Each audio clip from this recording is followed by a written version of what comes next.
Hello guys! Once again, this is Tita Juliet and would like to share you another simple recipe that's famous from Philippines. This actually very famous and originated in northern part of the Philippines, so we call it Ilocandia. Shout out there to my Ilocanis friends.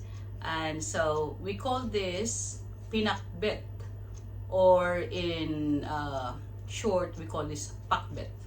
So anyway, what I'm gonna show you today, this is because we live in London, where there's some ingredients, Asian ingredients or Asian vegetables that are really difficult to find and very expensive.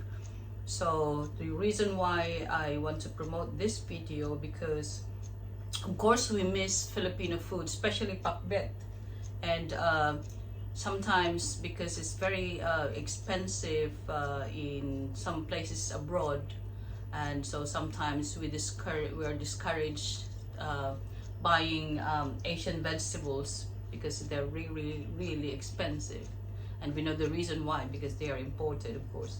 So now we're gonna show you a practical way of buying some of the Asian vegetables that are a lot cheaper. And okay, show you now. Okay guys, so these are the ingredients that I prepared. First of all, I want to show you the one that I said what you can do when you are abroad and becomes practical is this. So this is bitter gourd, and some of places in abroad they call it karela, but you see bitter gourd, and this is frozen. And so the price for this one, if you buy it fresh, sometimes it gets up to like 10 pounds per kilo, and I bought this for like 2 pounds plus frozen. So you will still get the same taste, I guarantee. And that's how it looks in the actual one. So it looks like it's already discolored, but I could guarantee it has the same taste. So, and this is the okra. See, okra, and yeah, there's some other fancy names. And so that you can also buy in your Asian grocer. They're the frozen sections. This is only like 3 pounds plus per kilo. Sometimes I buy it like 7 pounds a kilo. So it's really practical to buy it like that. And this is also, it looks like it's already cooked, and yeah, true enough, it's already soft. But what you can do is put it at the last part of cooking, and it will still give you the same taste and texture. All right, so I also have here, very important in Pinakbet, this is half of a medium size pumpkin, or in other places we call it okra. Sorry, why okra? That is okra. And this is, sometimes we call it squash. And I got here, I bought the local version of the, this is eggplant. And there's a lot of other names as well, and a lot of other versions, but be practical, I buy this the local version, which are the big ones. They're softer, but as I said, just buy local to make it practical. I compare this per kilo of this one is 2 pounds. If you buy the imported ones, you can buy them at like 6 pounds to 7 pounds a kilo. So see the difference. So just have to be practical.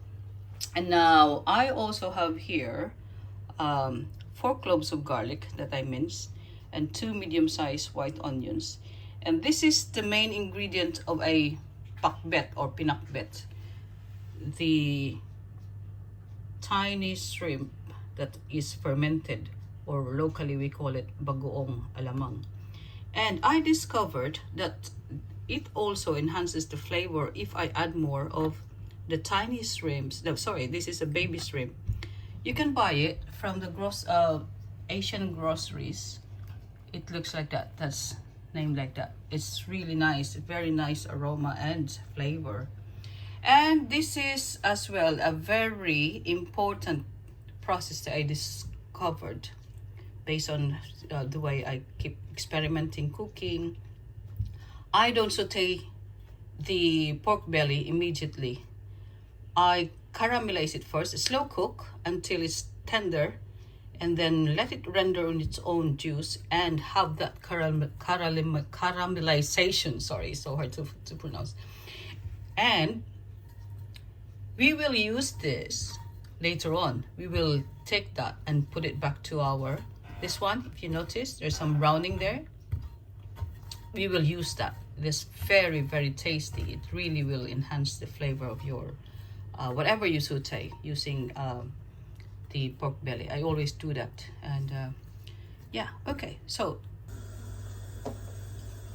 so I have here a hot oil in my wok, and I'm gonna put the garlic first, and then I just wait for it to give some aroma, and then very quick, and then I'll put the onion, and then as always I season it with salt a little bit to help it caramelize quickly, and once it's soft and gives me aroma, see, very quick, I'll put back the cooked, this one, my pork belly.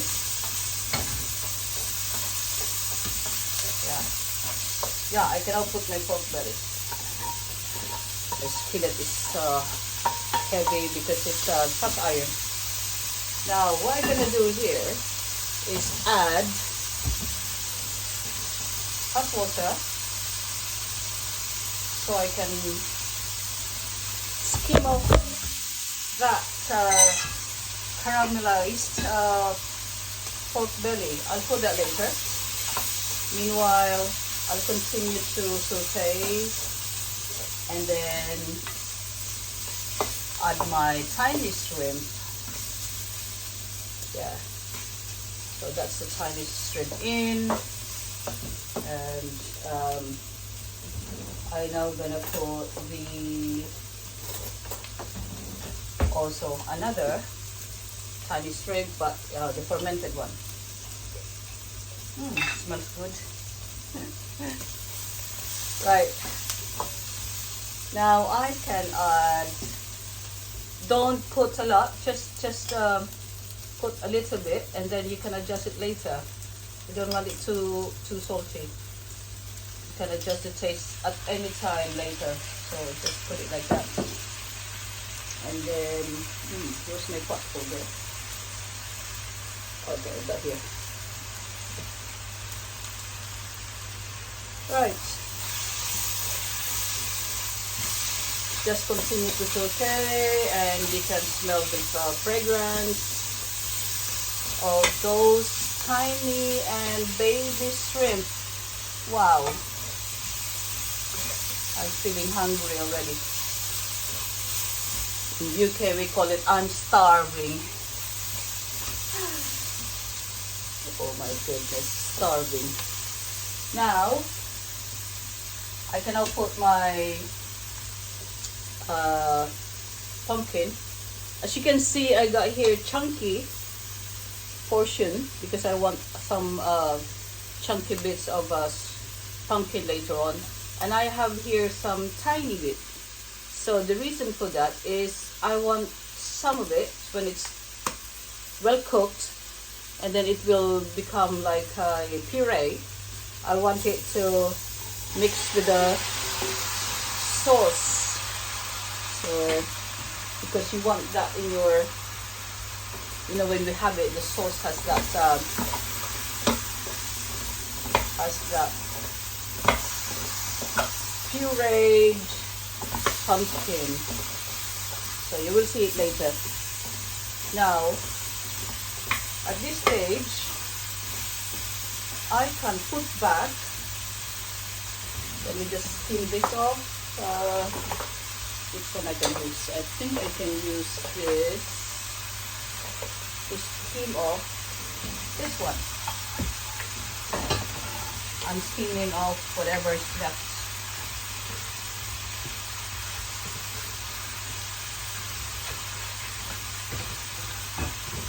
You see? You get the maximum flavor of your pork. I take more of it later. Yeah. So now I add more of a little bit of boiled water, and then we can simmer this. Just have to check it from time to time that it's not overcooked, because we still have to put some of the ingredients. So the pumpkin is half cooked, and I'm now gonna add the eggplant.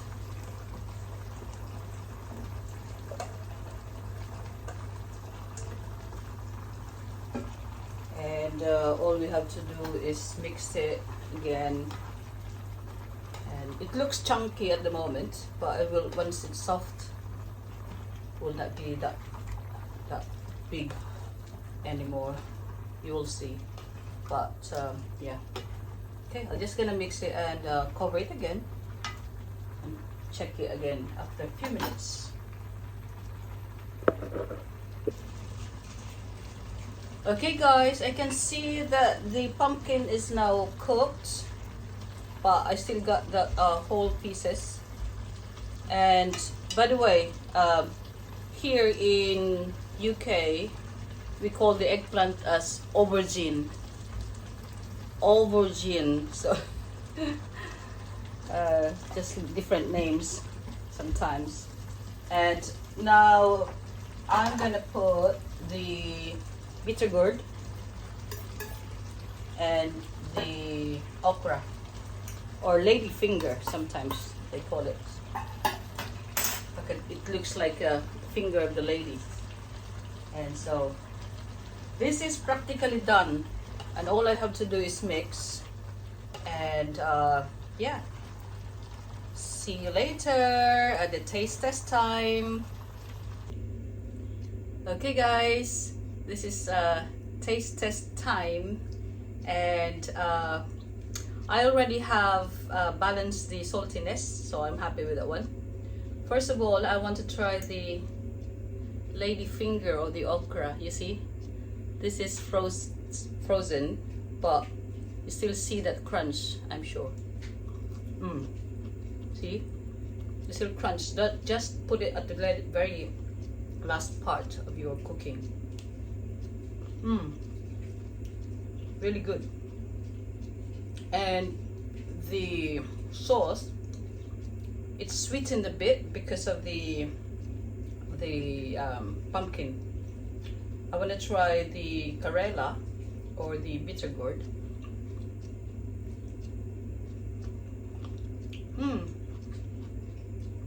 You still have that bitterness on it, that's really an important ingredient of the Pinakbet. And of course, you got the pumpkin that's also chunky, and at the same time, you see, some of it mixed up on the sauce. And so I want to have one more bite.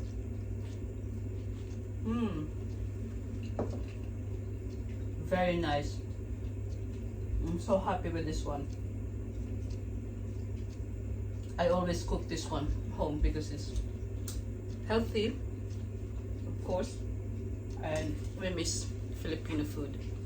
Okay, once again, this is Tita Juliet saying thanks for watching my video, and I hope you enjoy my cooking, and I hope you subscribe if you haven't subscribed already, and hope to see you soon. Bye.